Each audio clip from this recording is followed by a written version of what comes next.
Hi viewers. Sunday almost అంతా rest తీసుకుంటూ ఉంటారు, లేదా ఎంజాయ్ చేస్తూ ఉంటారు. ఆల్రెడీ మ్యాచ్ ఏదో వస్తున్నట్టు అది చూస్తూ ఉంటారు. ఈ సమయంలో ఈ వీడియో ఇవ్వటం, అది కూడా క్యాటలిస్ట్ ఎస్పీలో పొలిటికల్ వీడియోస్ ఇవ్వనని చెప్పాను. ఇది పొలిటికల్ కాదు ఆల్మోస్ట్, కానీ అటువంటిది. గతంలో సిఐడి చీఫ్ డిఐజీగా ఉన్నటువంటి డీజీపీగా ఉన్నటువంటి సిఐడికి సంబంధించి సునీల్ ఐపీఎస్ ఆఫీసర్, అతని వేధింపుల వల్ల ఇబ్బంది పడ్డటువంటి వాళ్ళు నేను కూడా ఒకటి. అతను సిఐడి చీఫ్గా ఉండి ఆనాడు మచిలీపట్నం ఎంపీ బాలశౌరి, ఇప్పుడు జనసేన ఎంపీ, ఆయన వైసీపీని వీడతాడని ముందు చెప్పింది నేను. అది కూడా ఎలాగా, జగన్కి ఆయనకి మధ్య సాన్నిహిత్యం చాలా ఉంది, బట్ ప్రజెంట్ ఉన్నటువంటి చూస్తుంటే కూడా తేడా కొడుతుంది. జగన్ ఆయన పిలిపించి మాట్లాడాలి, జగన్ ఆయన అపాయింట్మెంట్ వాళ్ళు చాలా ఫ్రెండ్లీగా చాలా పాజిటివ్గా చెప్పారు.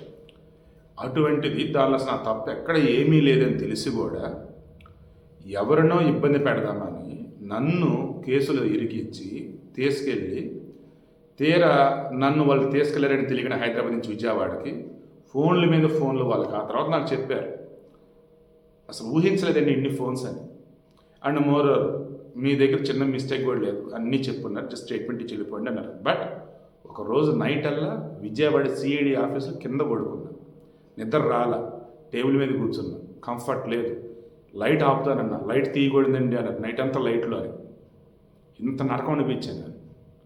ఇలా నాలాగా రఘురామకృష్ణరాజు, ఇంకా సిఐడి చీఫ్గా సునీల్ ఉన్నటువంటి రోజులలో ఎంతమంది వేధింపులకు గురయ్యారు, ఎంతమంది టార్చర్ అనుభవించారు, అంతా ఎంత కాదు. అటువంటి సునీల్కి సంబంధించి ఈరోజు సస్పెన్షన్ ఆర్డర్స్ వచ్చాయి. ట్విస్ట్ అని చెప్పిన, అతనికి సంబంధించి కెరీర్ పరంగా అన్నప్పుడు ఈ కేసుల పరంగా ఎక్కడా లేదు. వాళ్ళకి సివిల్ సర్వీస్ సంబంధించి దాన్ని ఏం చెప్పాలంటే మోడల్ కోడ్ ఆఫ్ కాండక్ట్ అన్నట్టు సంథింగ్ అంటారు ఎలక్షన్స్ అప్పుడు, అలా వాళ్ళ కోడ్ లాంటిది ఉండిద్ది అనమాట. లైక్ ఎలాగంటే దాన్ని వైలేట్ చేయకూడదు. సివిల్ సర్వెంట్స్ దేశం విడిచి వేరే దేశానికి వెళ్ళలేనప్పుడు ఐఏఎస్, ఐపీఎస్, ఐఎఫ్ఎస్లు ఎవరైతే ఉన్నారో సివిల్ సర్వీస్ ద్వారా ఎంపికైన వాళ్ళు ఖచ్చితంగా ముందు స్టేట్ గవర్నమెంట్కి చెప్పాలి, పర్మిషన్ తీసుకోవాలి. ఐ థింక్ సెంట్రల్ గవర్నమెంట్ సంబంధించి కూడా ఏదో పర్మిషన్స్ ఉంటాయి ఇలా. బట్ ఇతను సిఐడి చీఫ్గా ఉన్నప్పుడు ఐపీఎస్ ఆఫీసర్గా ఉండి చెప్పా పెట్టకుండా బోల్డెన్ సార్లు ఫారిన్ వెళ్ళాడు. ఎందుకు వెళ్ళాడు, అసలు ఏం జరిగింది అని ముందు సస్పెండ్ చేసి ఇక విచారణ కమిటీ వేశారు. గతంలో చంద్రబాబు నాయుడు గురించి పలు సందర్భాలలో చెప్పారు, ఎవరి వల్ల అయినా సరే ఆయన ఇబ్బంది పడ్డా, వాళ్ళ పార్టీ వాళ్ళు ఇబ్బంది పడ్డా, లేదా ప్రజలు ఇబ్బంది పడుతున్నా, వన్స్ చంద్రబాబు నాయుడు అధికారంలోకి వచ్చినా, లేదా ఆయన అధికారంలో ఉన్నప్పుడు ఎవరైనా ఇలా చేసినా పక్కా ఎవిడెన్స్ ఆయన దగ్గర పెట్టుకుంటాడు. కోర్టు ముందుకు వెళ్ళినా ఇతనికి ఇబ్బంది లేకుండా చూసుకుంటాడు చంద్రబాబుకి. అంటే అవతల వాళ్ళు తప్పు చేశారని ప్రూఫ్ ఉండాలి. నేనేం చెప్పాను, అధికారంలోకి వచ్చిన వెంటనే జగన్మోహన్ రెడ్డి హయాంలో ఇబ్బందులు పడినటువంటి మేమంతా కోరుకుంటున్నది ఏంటి అన్నట్టుగా మీరు ఎవరైతే చెప్తున్నారో, చంద్రబాబు నాయుడు ఆ రకం చర్యలు తీసుకుని మీరు అంతా కోరుకుంటున్నారో చేయరండి. టైం తీసుకుంటాడు ఆ మనిషి, కానీ అన్ని లెక్కలు సరి చేస్తాడు అని గతంలో చాలాసార్లు చెప్పి ఇప్పుడు కూడా అదే చెప్తున్నాడు. నిన్నటికి నిన్న జీవీ రెడ్డి టీడీపీ నుంచి బయటికి వెళ్ళాడు, ఏ రాజకీయ పార్టీకి నాకు సంబంధం లేదుగా, నా న్యాయవాది వృత్తి కంటిన్యూ చేసుకుంటా అన్నాడు. కానీ బడ్జెట్ పెట్టిన తర్వాత కేవలం 33,000 కోట్లు రెవెన్యూ లోటునే చూపుతూ 3,22,000 కోట్లు బడ్జెట్ ప్రవేశపెట్టారంటే ఇది కదా చంద్రబాబు నాయుడు గారి ఘనత. మా సార్ ఆయన ఎప్పుడు ఇలాగే ఉండాలా, గొప్పగా ఉండాలా, మరల 2029లో ఆయన ముఖ్యమంత్రి కావాలా. నేను రాజకీయాలకు దూరంగా ఉండవచ్చు, కానీ రాష్ట్రం బాగుండాలని కోరుకునే వాళ్ళు ముందుంటా, చంద్రబాబు గారి నాయకత్వంలో ఏపీ అభివృద్ధి చెందిందని కోరుకోవడంలో ముందుంటా అని చెప్పేసి మా సార్ అంటూ 2 సార్లు 3 సార్లు మెన్షన్ చేశాడు ఒక చిన్న ట్వీట్లో. అంటే దీన్ని బట్టి ఏమర్థమైంది, ఏ జీవీ రెడ్డి అయితే పార్టీకి రాజీనామా చేయగానే హార్డ్ కోర్ టీడీపీ అభిమానులు కూడా చంద్రబాబు నాయుడు అనరాని మాట్లాడినారు, బూతులు కూడా తిట్టేశారు కొంతమంది. అయితే వాళ్ళంతా ఇప్పుడు తెలుసుకోవాలి మీరు.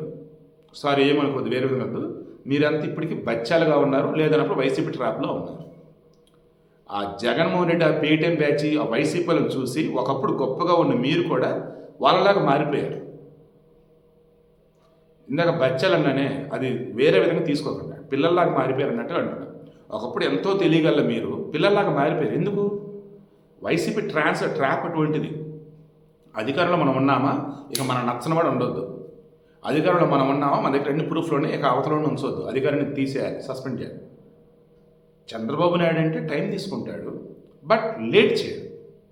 ఈలోపు కొంతమంది ఆవేశం ఆపుకోలేక సోషల్ మీడియా పోస్టులు పెడుతున్నారు. సో వీడియో క్లోజ్ చేస్తున్నా. నెక్స్ట్ లిస్ట్లో కొడాలి నాని ఉంటాడా, అమ్మటి రాంబాబు ఉంటాడా, రోజా ఉంటుందా, లేదన్నప్పుడు నెల్లూరు అనిల్ ఉంటాడా? ఖచ్చితంగా కింద కామెంట్లో తెలియచేయండి. మరలా చెప్తున్నా, టీడీపీ ప్రతిపక్షంలో ఉన్నప్పుడు 2019 2024 మధ్య ఎంతమందిని ఎన్ని రకాలుగా ఈ వైసీపీ వాళ్ళు వేధించారో, అందులో నాలాంటి న్యూట్రల్గా ఉండే జర్నలిస్టులు కానీ, ఈవెన్ ప్రభుత్వం అన్నప్పుడు అది ఏ తప్పిదం చేసినా ఎండగట్టే నాలాంటి వాళ్ళ మీద కానీ వాళ్ళు సాగిన అకృత్యాలు మామూలు కాదు. అన్నిటికీ ఇప్పుడు జవాబులు వస్తాయి. ఆ రోజు నన్ను హైదరాబాద్ నుంచి కరోనా కూడా అమలులో ఉంది, అసలు అట్టిపెట్టి ఇల్లు బయటకు రావద్దు, అండ్ అసలు సిటీ దాటొద్దు, ఇలా ఎన్నో ఉన్నా కానీ నన్ను ఏకంగా వితౌట్ ఎనీ నోటీస్ ఇవ్వకుండా హైదరాబాద్ నుంచి పట్టుకెళ్ళారు. అరే కథల రేసులు ఇంటి నుంచి వెళ్ళండి, ఏంటిది అంతా అంటే నాకు మధ్యాహ్నం ప్రతిదిన షో ఉంది అండ్ మోర్ నాకు మిస్టేక్ ఏంటో చెప్పండి అన్నా సరే, సార్ మీ ఏ తప్పు లేదు సార్, జస్ట్ విజయవాడ రండి స్టేట్మెంట్ ఇవ్వండి, మా మీద ప్రెజర్ ఉంది. ఇదే బతిలాడారు ఒక రకంగా. బట్ నాకు పోలీస్ డిపార్ట్మెంట్ అంటే ఇష్టం, అండ్ వీళ్ళ మీద ఎంత ప్రెజర్ ఉంది, అండ్ నాకు మైండ్లో ఎక్కడ చిన్న గోల ఉంది, ఇలా అరెస్ట్ చేస్తున్నారు, తీసుకెళ్తారు, అసలు ఏం చేద్దాం, ఏం దొరుకుతుంటే చూద్దాంలే అన్న గొల కొద్ది వెళ్ళా. బట్ దోలు తీరింది 1 డేలో. దోలు తీరటమంటే ఎప్పుడు నా మైండ్ అంత నెగిటివ్ వేలోకి వెళ్ళాలి, ఎప్పుడు నేను అంత వ్యాక్యూమ్ అనేది నా మైండ్లో క్రియేట్ కాదు. బట్ క్రైసిస్ నుంచి ఆపర్చునిటీ వెతుక్కోవాలన్నట్టుగా అలా వెతుక్కున్నాను, ఛానల్స్ పెట్టుకున్నాను, నా కళ్ళ నిలబడ్డాను. బట్ అప్పటి నుంచి ఎప్పటికీ నా మైండ్లో జనరల్గా అంతకుముందు ఎప్పుడైనా సరే నేను ఏదైనా చేస్తున్నాను అనుకో, ఫస్ట్ నాకు పాజిటివ్ వచ్చింది మైండ్లోకి. బట్ ఆ రోజు ఇన్సిడెంట్ తర్వాత నుంచి అండి, ఐ స్వేర్, ఏదన్నా ఒక పని చేస్తున్నా, ఏదన్నా ఒక అడుగు వేద్దామన్నా, ఎవరన్నా నాతో వచ్చి మాట్లాడుతున్నా, ఫస్ట్ మైండ్లో నెగిటివ్ థాట్ వచ్చేస్తాను. కీడించి మేలంచాలంటారే, అది వస్తుంది నా దరిద్రం కొద్ది. అలా రాకూడదు, అసలు నేను కాదు అది.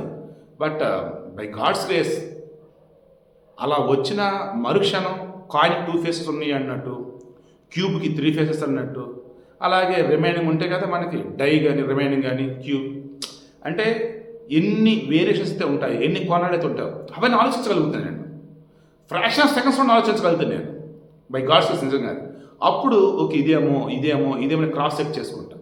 దానివల్లే నాకు వచ్చే మెయిల్స్ కానీ, ఇన్స్టాగ్రామ్లో మెసేజ్లు కానీ, కింద వచ్చే కామెంట్లు కానీ అన్నీ కూడా చదవగలిగి ఫిల్టర్ చేయగలుగుతూ ఉంటాను అన్నమాట. అఫ్కోర్స్ ఈ ఛానల్ పెట్టి కూడా కొంచెం బాగానే డిస్టర్బ్ అయ్యా కామెంట్స్ వల్ల. బట్ పట్టించుకోకూడదంట, పట్టించుకోకపోతే నన్ను తిడుతూ కామెంట్లు పెడితే, లేదా ఇంకా వేరే రకాల డౌట్లు పెడుతూ కామెంట్స్ పెట్టినప్పుడు రెస్పాండ్ అవ్వాలి కదా. అదర్వైజ్ నేను మీకు విలువ ఇవ్వనండి, మీకు విలువ ఇస్తున్నాను, ఛానల్ కాపాడుకోవాలి అన్నప్పుడు, ఎథికల్ జర్నలిజం మెయింటైన్ చేయాలన్నప్పుడు అన్ని క్రాస్ చెక్ చేసుకుంటూనే ఉండాలి. సో వీడికి ఇంటెన్షన్ ఏంటి, రఘురామకృష్ణరాజు నాకన్నా ఘోరంగా, పాపం నాది జస్ట్ 1%, ఆయన 100 కాదు 200 కాదు, ఘోరాత కూడా 1000 పాపం ఆయన ఇబ్బంది పెట్టింది. ఆల్మోస్ట్ చావు నోట్ల నుంచి బయటపడ్డాడు ఆ మనిషి అయితే. ఇలా సిఐడి చీఫ్గా సునీల్ ఉన్న సమయంలో ఎన్నో రకాలుగా ఎంతోమందిని వేధించాడు. అన్ని లెక్కలు కూడా త్వరలో సరిచేస్తారు చంద్రబాబు గవర్నమెంట్.